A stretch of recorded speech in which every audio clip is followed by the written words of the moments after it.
Bismillah ve salatu ve selamu ala Resulillah ve ala alihi ve sahbihi ve men vala.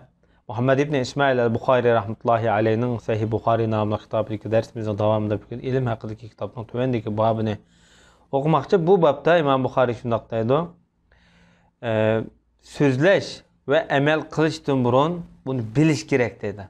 Yani undakta bilim, biliş, emelden ve sözden burun hasıl bulaş gerek dedi. Çünkü ilim bir kalpninki şirketlerden.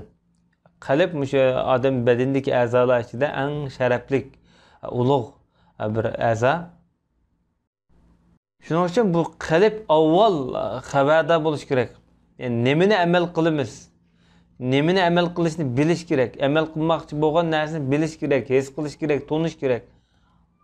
Bu yerdeki tonuş biliş şu emel kılışının şu işte deyişninki şartlardan, mühim şartlardan biri de. Şunun için Allah Subhanahu ve Teala bilgin dedi. O hakikaten o Allah diş yok Allah'tır. Bu yerde bu ayetini delil kılış arkalık yani bu tevhid kelimesini bilişini destek kademde Allah Teala buyruk kılıvatıdır. Yani bu yerde Allah Subhanahu ve Teala bilişten başladı bu ayette. Çünkü ulemalar, ular peygamberlerinin varisleri, ular ilimni miras algan peygamberlerden. Hazırki İslam esasındaki ilimler şu peygamberlerin ilimlerden kalgan miras süpürdeki ilimlerde. Bu ilimni egerlegen adam toluk taleylik adam, nesibdar adam dedi. Kim bir ilim izlep bir yolda mana diken Allah Teala o kişininki cennet ki manga yolunu kolaylık asallaştırıp berdi diyen bir hadis var.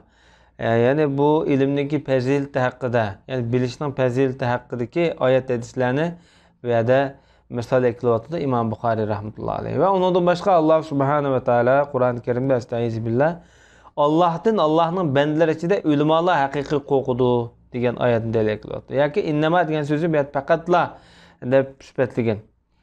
Bu yerdeki ulema degan söz ma'lumot karakterlik ulema emas. Yani Allah'ın hakiki to'ngan, bilgen kişilerge berilgan sifat bu.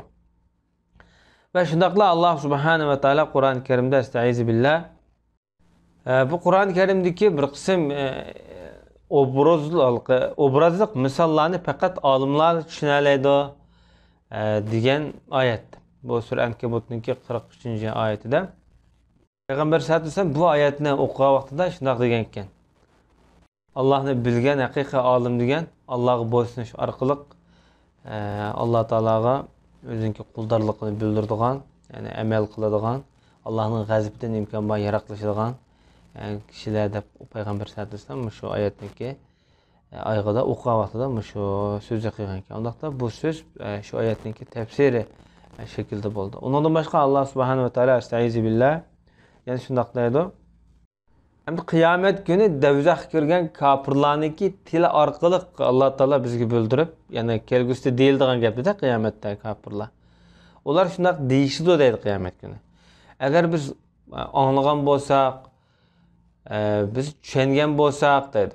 Yani ulemalarınki degan gaplarni anlagan bolsak, shularni bir to'g'ri tafakkur qilib o'ylagan bolsak, biz bu devzak egileri qatarida bo'lmagan bo'lardik deydi. Bu yerdeki naql sözü yani bilish ma'nosida ishlatilgan. Undaqda bilish haqiqatan buna aytib fazilatlik imtiyozlarniki biri. Allah Teala yani shunaq deydi: "Estaizu billah" biladiganlar bilan bilmaydiganlar barabar bo'lamdi deb. Bu oyatdan bir qism mufassirlar, tafsirshunoslar yani diyonatlik, xudoko'y, rabbani olimlar bilan yani xudoko'y bo'lmagan amalsiz olimlar barabar bo'lamdi deb bundaqmi tushundirgan buni. Dunyoga aldangan, mansabga aldangan bundaq ulamalar bilan haqiqiy zoidlar yani zoid ulamalar bir bo'lamdi degandek ma'nolarni buni tushuntirib kelgan. Umuman bu oyat hamda faqat shu bilimli kishilar bilan bilimlik bo'lmagan bilimsiz kishilarniki farqliq kishilar ekanligini bu yerda Alloh taolo darajalik holatda bu yerda o'xshatgan. Hem Peygamber Aleyhisselatü Vesselam'ın bir hadiste şundaq deydi: kimiki Allah o adamga bir yaxshilikni iroda qilsa, o adamni Allah dinda faqih qiladi degan. Bu yerga faqih kelimasi bu yerda yani ilmli qiladi, bilimli qiladi deb mundami tushungan. Lekin bu ma'lumot xarakterlik masalan bilishni ko'rsatmaydi. Bir qism kishilar masalan ma'lumotni nihoyat ko'p bilmaslik mumkin. Masalan hadis anda degan, Qur'onni bunda degan, ulamo bunda degan ma'lumotlarni yaxshi deb berish mumkin. Ammo bir masalaga duch kelgan vaqtida shuni Qur'oni Karim, hadis Rasululloh ro'y bo'yicha va amaliyat reallikka bog'lab yoki Qur'onni, hadisni ma'lum bir real voqeaga bog'lab muvaffaqiyatli holatda shuni yaxshi bir taraf qila olgan, tushuna olgan yoki shuni amaliy duch kelayotgan bizningki yangi hodislarimizga ko'ra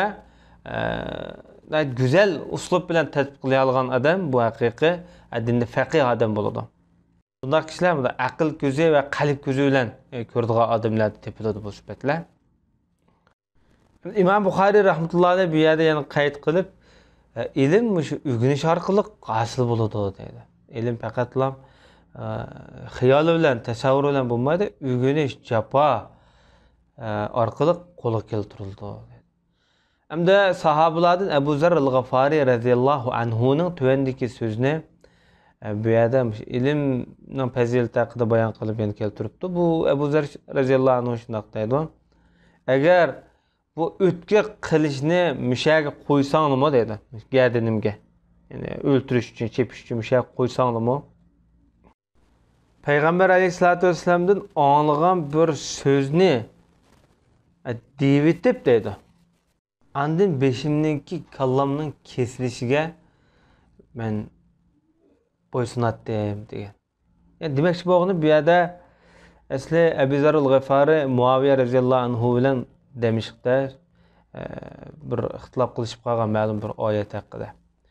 Bu oyatdagi mazmunni butun ummatga tatbiqlaymiz deb qaragan Abu Zar radhiyallohu anhu. Ammo bir qism sahobalar bulab Muaviya masalan bu ahli kitoblar haqida tushgan oyat deb bu oyat bu şekilde tushundirgan. Amaliyotda Abu Zar al-Ghafari'ninki so'zi biroz amaliyotdan yiroq. Ammo bu bir ijtihod ahli, to'g'ri deyishga bo'ldi ijtihodini, mayli xato, mayli to'g'ri bo'lsin. Shuning uchun Abu Zar al-Ghafari ma'lum darajada fatvo berish masalasida sal cheklimga uchragan. Bu sal qattiq qo'l davlatning siyosatiga sal qattiq qo'l muomala qildi degandek shaklda şekillenip qolgan. Lekin Abu Zar al-Ghafari radhiyallohu anhu payg'ambarimizdan anglagan gapni meyli podshoh meni cheklasin, meyli cheklamasin, men cho'qim yetkazishim kerak deb qaragan. Hamda Ibn Abbas radhiyallohu anhu tuvandagi oyatni mundaqmi tushundirgan. Rabbani bo'linglar degan oyatni Ali Imron 79-oyatidagi. Sizlar yana kang qo'saq muloyim faqihlar bo'linglar degan. Bu oyatning tafsirida. Buningdanmi shu ilmlik bo'lish, ilm egallashga qiziqtirayotgan oyatlar ko'rinib turibdi. Hamda Rabbani degan gap asli amaliyotda kishilarni bunda kichik bunda oddiy ilmlar bilan tarbiyalaydigan kishini Rabbani deyildi aslida. Yo'g'on ilmning yo'g'on pallasiga chiqib olmay, shu oddiy yerlardan o'g'itib mangdigan odamni Rabbani deyishga bo'ldi ekan. Qandaqli bo'lmasin, hamda yuqoridagi so'zlangan oyatlar bo'lsin, mayli hadislar bo'lsin, mayli sahobalarniki ish izlari bo'lsin, buning hammasi bularniki shu ilmga bo'lgan havisi va qiziqishi va ilmniki fazilati haqidagi bayon qilingan bir turlik mazmunlar. Hamda Muhammad ibn Ismail al-Buxoriy rahmatullohi alayhi hamda tuvandiki bobda yana shu ilm to'g'riliq gap qilyapti. Bu bobda bundaq so'z bayon qilingan. Payg'ambar alayhisolatu vasallam sahobalarni mayli ilm o'rgatgan, mayli ularga va'z nasihat, tabliğ o'rgatgan holatlarda ularning zerikib ketishidan oldin olish uchun ularniki vaqtlariga ahamiyat beradi dedi.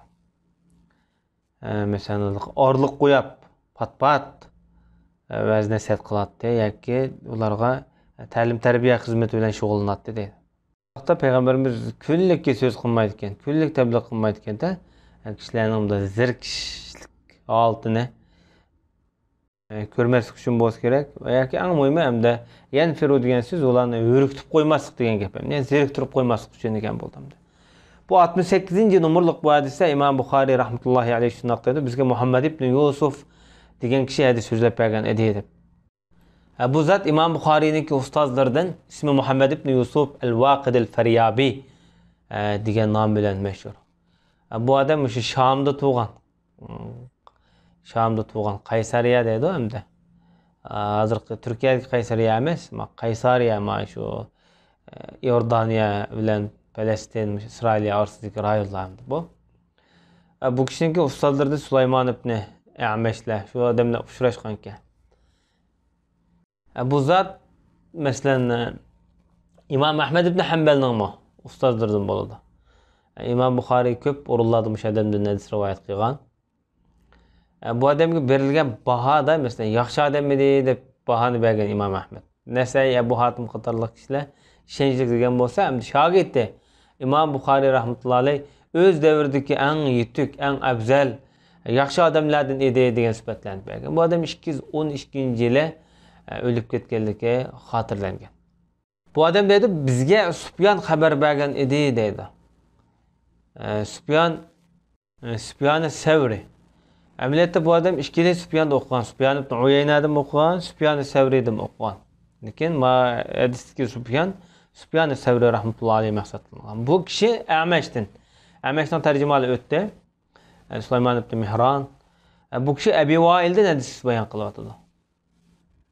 Bu kishining tarjimali o'tdi. Bu kishi Abdullah ibn Mas'uddan. Bu kishining tarjimali o'tdi. Shundaqda bu hadisda payg'ambar sollallohu alayhi vasallam bizga bir zirkish bo'lib qolmasin deb payg'ambar sollallohu alayhi vasallam zirkishimizni xohlamasdan mush nasihat va tabliq qilgan vaqtida unda orlab kullab bizga so'z qilib beradi. Shu vaqtga bek ko'ngil biladi deb shu so'zni Abdullah ibn Mas'ud bu yerda bayon qilgan, rivoyat qilgan. Endi Abdullah ibn Mas'udning o'zimi payg'ambar sollallohu alayhi vasallamniki shu holatini do'rab kunda so'zlamaydi ekan. Kunda, chunki Abdullah ibn Mas'udmi shu Iroqda yashagan vaqtida ko'p kishilarga hadis o'rgatgan, Qur'on ilmini o'rgatgan. Hatto Imom Azamning ustozlari Abdullah ibn Mas'udga tutishdi hadis ilmida, fatvo fiqh ilmlarida. Lekin bu odam davomli chiqmaydi ekanda. Ishqidan oldiriga kelib boshqalar turib olsa-mu, ularga asatda payg'ambar sollallohu alayhi vasallam shunaqa qiladi deb Rasulullohga ergish yuzidan bu odam kunda hadis so'zlamaydi ekan, kunda so'z qilmaydi ekan. Hamda bugünkidek bizning zamonimizda hammamiz bir so'zman, bir notiq, bir gap qilishga omroq bir davrda yashayotgan bir paytda biz hamda ommaviy so'rovlarda gap qilgan vaqtimizda shu nuqtaga bakrak diqqat qilgan yaxshi. Kishilarning vaqtiga, uning uchun biz zich vaqtda yashayapmiz bugungi kunda. Undan boshqalarning zirkishini qo'zg'amaslik uchun oddiy, ixcham, oz, soz gap qilishga yaxshi. Bu bir umum bir islom ijtimoiy adab qoidamizdagi bir axloq. Hamda İmam Buxari rahmatullohi alayh bu yuqoridagi bobga yana bir hadisni juplab, bu bobningki ma'nosini texmi bakrak gavdlantiryapti. Bu 69-cı nomerlik bu hadisi shunday deydi, bizga Muhammad ibn Bashar hadis so'zlab bergan edi deydi. Muhammad ibn Bashar ibn Osman ibn Davud al-Basri nomi bilan. O'z ismi Abu Bakr kunyasi, Bandar laqabgan. Laqabini Bandar deydiganmiz. Bandar degan kishi Muhammad ibn Bashar degan ekan. Chunki bu Bandar degan bir hofiz degan bo'ladi. Ya'ni yodlovchi, hifz qiluvchi degan bo'ladi. Chunki bu odam o'z shahrida, o'z yurtidagi bütün muhaddislarniki hadislarini to'plab, yodlab qo'ygan ekan. Shuni buni Bandar deb atagan. Hamda bu odamning din 50 mingdek hadis qolgan deydi isnodli holatda. Bu kishi nurg'un kishilarning ustozlari, masalan 6 ta hadis kitoblarida bu odamning ko'plagan hadislari bayon qilingan.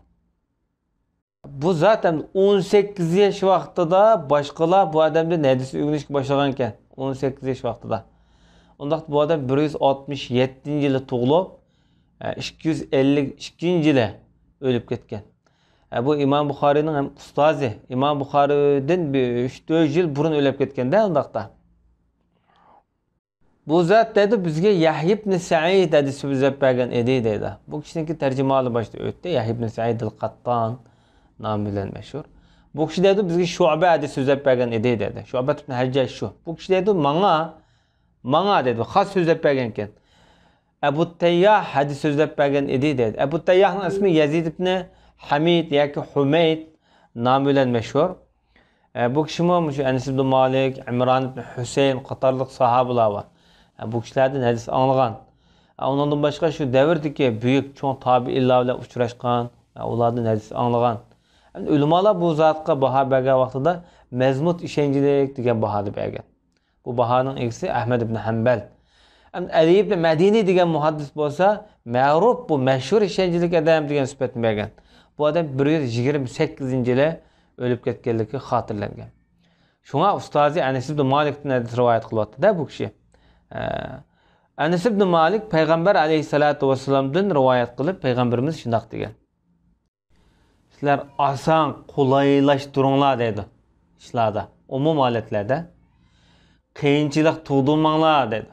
Har qanday holatlarda, har qanday vaqtlarda, mayli ibodatda, mayli dunyo ishlarida bo'lsin, qiyinchilik tug'dirmanglar. Va bashiru dedi. Bashiru degan boshqalarga bunda xushallik ato qilinglar dedi.